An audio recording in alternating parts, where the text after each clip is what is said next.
سر میں نے آپ سے پوچھنا تھا کہ یہ سورۃ بقرہ کی 275 نمبر آیت میں اللہ تعالیٰ نے کہا ہے نا، جسے شیطان نے چھو کر بابلا کر دیا یا پاگل کر دیا۔ سر اس سے مجھے تو بہت پریشانی ہوتی ہے کہ یعنی کہ شیطان کسی کو بھی چھو کے حواس سے باہر کر سکتا ہے۔ جس طرح دنیا میں مختلف مخلوقات ہمیں نقصان پہنچاتی ہیں، اسی طریقے سے جنات بھی نقصان پہنچا سکتے ہیں۔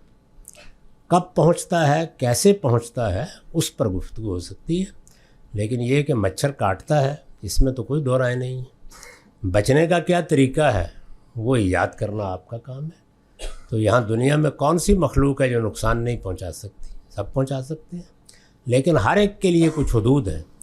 مثال کے طور پر مچھر کاٹ تو سکتا ہے لیکن اینٹ نہیں مار سکتا۔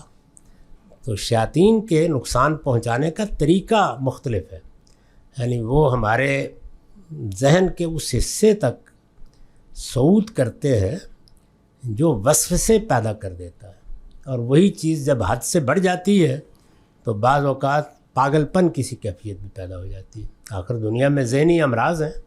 ذہنی امراض اگر آپ غور کریں، اس وقت جو ذہنی امراض ہیں اس میں جدید نفسیات نے تحقیق کر کے یہ بتا دیا ہے کہ ان کے پیدا ہونے میں ہمارے والدین، گھر والوں کا بہت حصہ ہوتا ہے، یہ بھی ہم جانتے ہیں۔ تو یہ سارے وہ نقصانات ہیں نا جو انسانوں سے انسانوں کو پہنچتے ہیں۔ اگر کبھی آپ سروے کر کے دیکھیں تو سب سے زیادہ ڈپریشن کا مرض آپ کو خواتین میں ملتا ہے۔ کیا وجہ ہے اس کی؟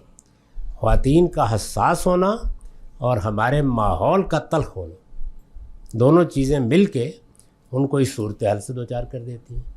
تو اب وہ شیطان والا کام جو آپ نے وہاں اس آیت میں پڑھا ہے، وہ ساس اور بہو کر رہی ہوتی ہیں ایک دوسرے کے ساتھ۔ تو یہی ہے، نقصان پہنچتا ہے، کوئی شک نہیں ہے۔